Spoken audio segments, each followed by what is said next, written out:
How's it going, everybody? Season 17 of Cosmic Crucible is starting today, and so I wanted to give my thoughts on defense, but I want to make something very, very clear before we get into this.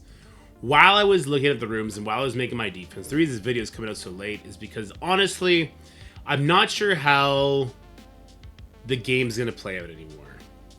We have so many crazy powerful offense weapons now, with Blastar, with the Immortals being rejuvenated with Rachel and everything that she brings to them. And we haven't seen much teams that flex good to defense. So unless you are dogpiling your defense, and I mean dogpiling, I mean you're putting Starjammers, you're putting a Curse, you're putting everything on defense, I'm not sure there's a balanced option. And so I'm going offense option, at least for today. Especially because these rooms, with the exception of the Legends rooms, in my opinion, don't lean themselves to the defense very much. Like, even this glass cannon. So let's just get this started. Glass cannon. On defense and offense, striker characters spawn with Safeguard and gain minus 90% health, 100% damage. They spawn with 5 death proof, and fortifier characters are going to spawn with taunt.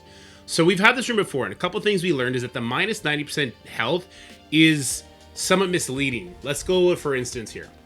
If I have an endgame Thanos, and I put Apocalypse with him, Apocalypse increases the max health of endgame Thanos by 20%. So the way the order of operations works is endgame Thanos starts with his 100% life, he gets minus 90%. So he's down to 10% of his normal max life.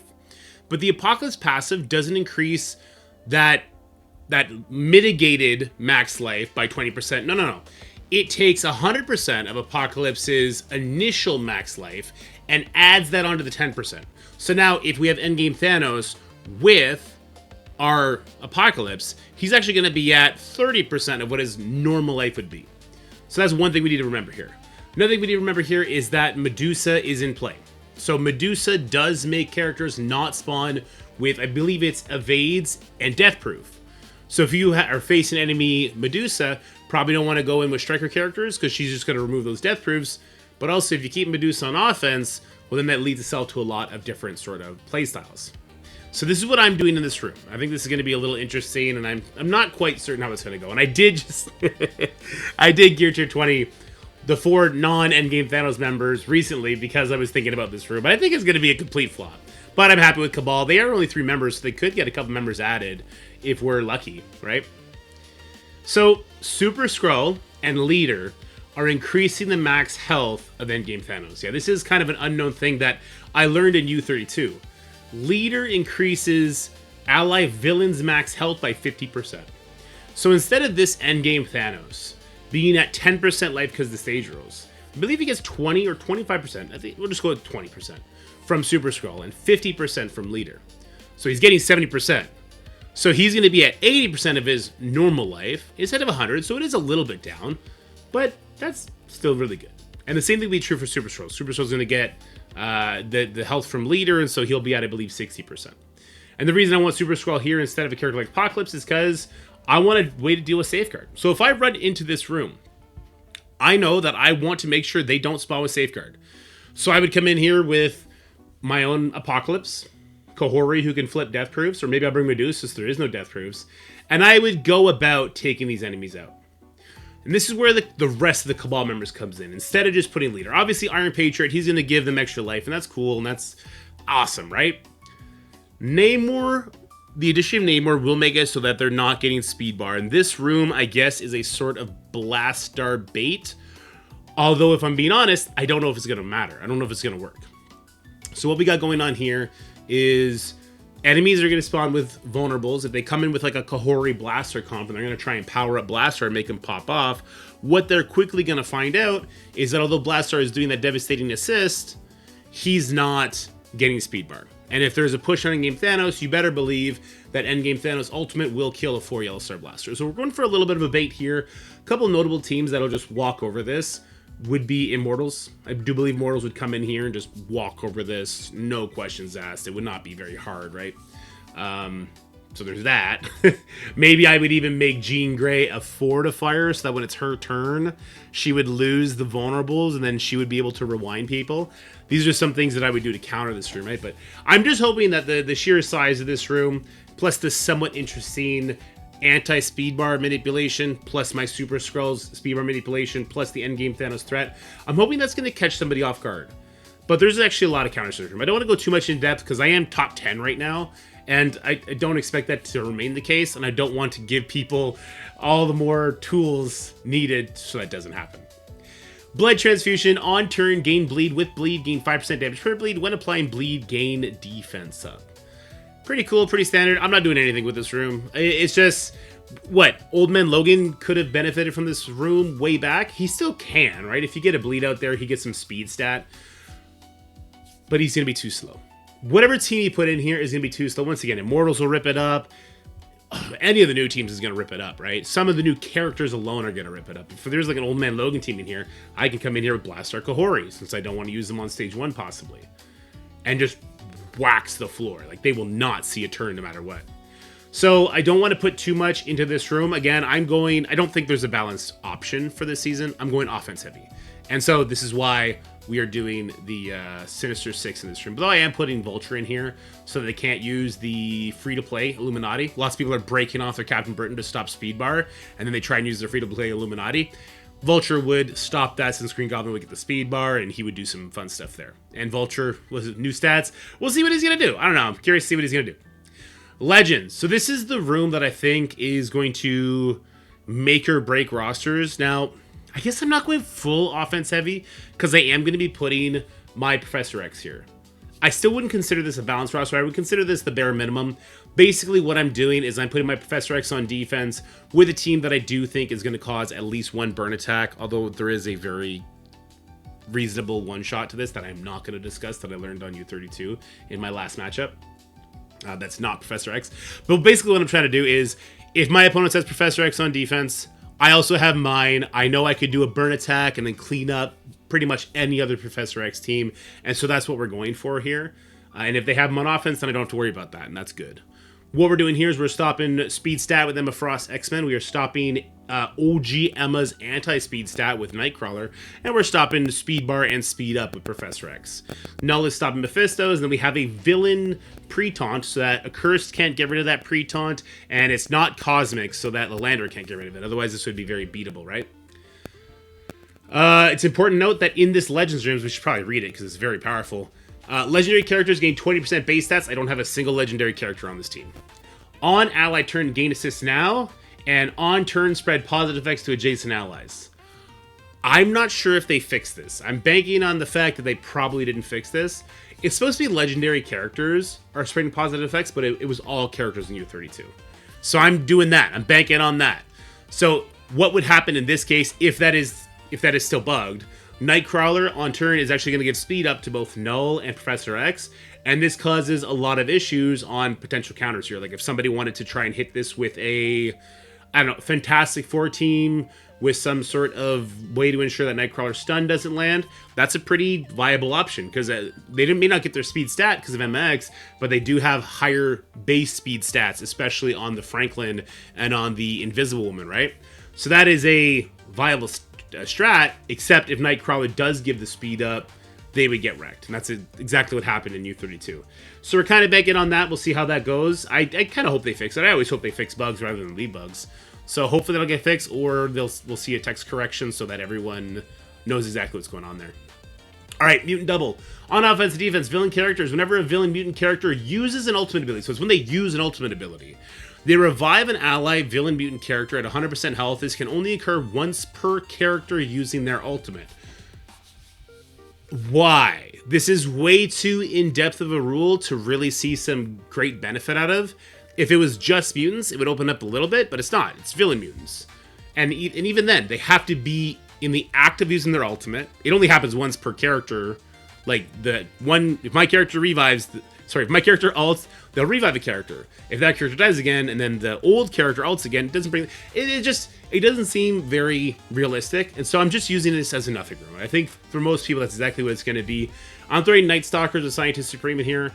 Obviously, the idea is Scientist Supreme, if Speed Bar is on the table, she's going to go ahead and put Slow out there. That's going to cause Blade to flip it to speed up, and from there, they go crazy, because they get offense up and speed up when they do that. They go crazy. There's a lot of counters to this. There's a lot of Pretty easy counters to this. All you got to do is make sure that you're going before the blade goes and you shut it down. We used to use like Cabal with Kang and Moonstone would get through this quite easily. So I would expect there's lots of other teams that would beat this now, especially if we're shutting down Speed Stat or Speed Bar. Shutting down either of those is going to be pretty crucial to the win there, but I don't expect it to help me very much. It is just a reasonable team to throw up on defense. That's what I'd say. It's a reasonable team to throw up on defense. Then we have Fester. This room right here, this team right here is actually why I was having a hard time making any sort of defense teams. Because with Blastar, as we learned in U32, even at 4 yellow stars, absolutely shutting down the Phoenix Force endgame Thanos strategies, not really usable, right? That's why I moved endgame Thanos over to stage 1 to see what we can do over there. But this team, we still have the 3 Annihilators with Gladiator, so there's no expose from an enemy Cabal, which is helpful, right? It's already a pre-taunt, so Omega Red would get speed bars. So all I'm trying to do here is either bait out an Immortals and hopefully free up teams lower down this list, or I don't know, maybe they would disrespect it, maybe they could try and hit it with the Night Stalkers, which 100% can work, but if they kill the wrong characters in the wrong order, they're going to have a bad time. I guess we're hoping for something like that in this case. They lost a lot of their power. With Immortals beating them, and now Blastar comps shutting down Phoenix Force, they lost a lot of their might. I'm starting to wonder if I should be throwing in Starjammers or Cursed on defense instead, and keeping Phoenix Force for offense, because I can still find use for Phoenix Force in offense. Like, up against the Night Stalker team, I could absolutely find a Phoenix Force 5-piece team that would beat Night Stalkers, Orcus, no problem. Wouldn't even be that hard, right? So this is something that's going through my head, but it's not something I'm willing to experiment with yet. I want to see what other people are playing on defense and how they're tackling things on offense. Then we got Dacier's Avengers, so they're trying to revisit this one and put it in Not Broken. So they did dumb it down a little bit. If you have at least one city ally, when all allies use special or ultimate, they gain 5% barrier. Very minimal effect there. At least one global ally, when attacked, you gain speed bar of 5%. That feels great. And if you have at least one cosmic ally, allies do damage that reduces the max health of the target by the same amount. So pretty interesting stuff there. But I'm going offense heavy. So I'm just going to be putting in Black Knight with free-to-play Illuminati here. I do have Black Knight at a higher damage than Black Panther Shuri. This doesn't matter, though. A Sinister Six team would come in here and wreck it because they get the speed bar. They'd be able to do work, though, right? But what I'm banking on here is because I do have cosmic allies in Black Bolt and in Reed Richards, Black Knight's damage being permanent damage could cause some efficiency issues. That's what I'm going for here. And if people like me are putting their Sinister Six on defense, maybe they'll have a hard time countering this. Some things that'll counter this that you see I have on offense, I have a Cursed, I have Starjammers, I have Immortals with Rachel. A Phoenix Force team would counter this. Old Man Logan teams. An Old Man Logan Sinister Six team would counter this, and they wouldn't take a turn, right? Old Man Logan would stop the charges onto the Black Knight in this case. Sinister Six would go first and kill them, because you would stop the speed up from them, and you'd get speed bar, and it'd be done. It'd be instantly efficient, right?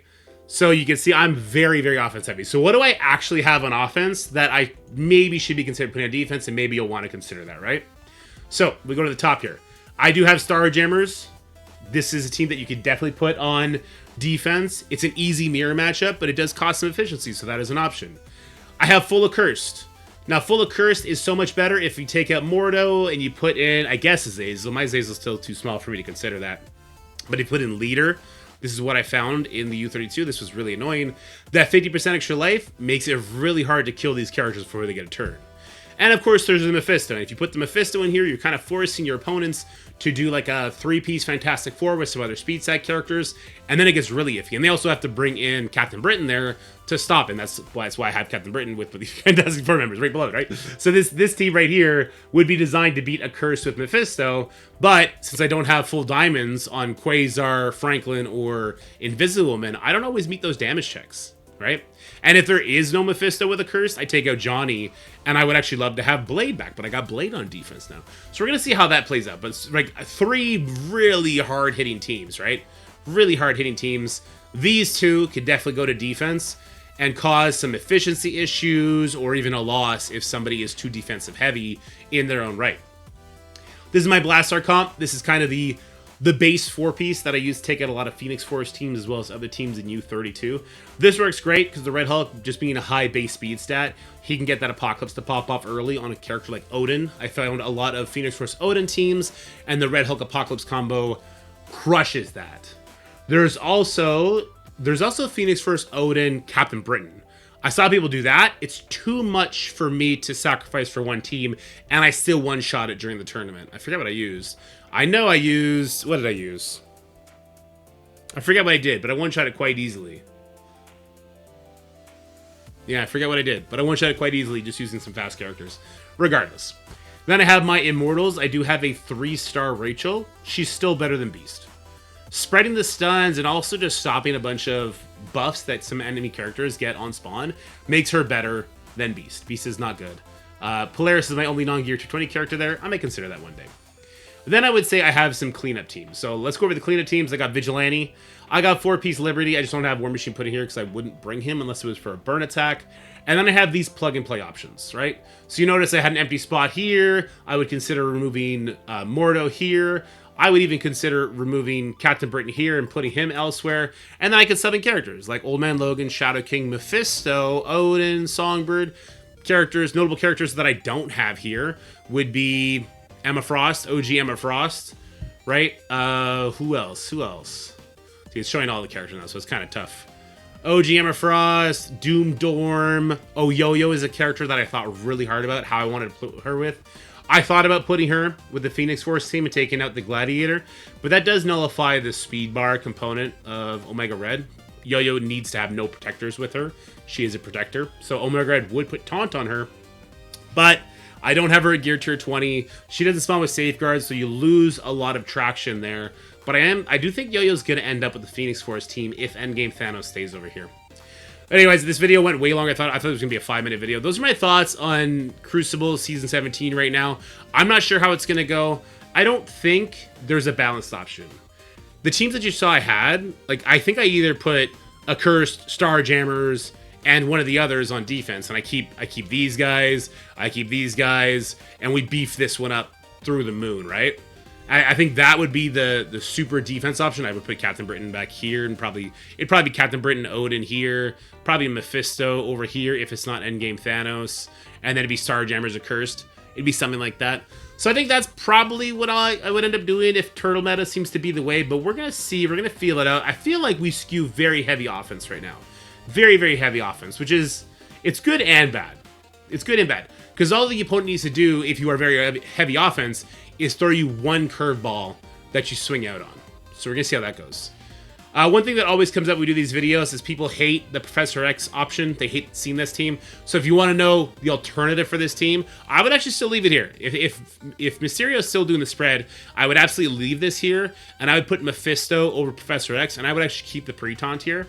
And the reason we would do that is because if you try and use Fantastic Four, Nightcrawler giving the speed up, and he would actually give speed bar at that point as well, to Mephisto would be really bad, because that would have your Mephisto going before the Fantastic Four people, putting out all those buffs, which, yes, Franklin can clear, but then they also have to eat the offense up hit from Null before they get to do that. So there's just some thoughts there. So if you just want to see what that would look like, it would literally just look like this. Not very complicated, not a big change. This would be the team. The ISOs would be the exact same, but this would be the team. Anyway, guys, that's going to be it for now. I hope this video finds you well. We will have, of course, the early blog access coming out in 2 hours from recording this. And we will do Crucible Live tonight on stream. And we're also going to be showing me and my son cook some macaroni and cheese for our HelloFresh sponsorship. And yeah, just a reminder, guys, we are doing the HelloFresh sponsorship. You can check it out on the Twitch. I'll also put a pinned comment there if you want to take part in this. What we're doing this time, instead of having this be a sponsorship where we do giveaways with half the proceedings, we're actually going to donate half of the earnings to Gamers Outreach, which is a charity that creates these gaming carts for children in hospitals that are having extended stays. Because it sucks to have a kid in the hospital with extended stay. It sucks to be a kid in a hospital having an extended stay. And hey, we're all gamers, so it's fun to give back. And it's great because it's really good food. I actually cooked it with my son. It was a lot of fun. Anyway, I'm rambling now. I'm yapping. All right, guys, take care, and I'll talk to you later. Bye-bye.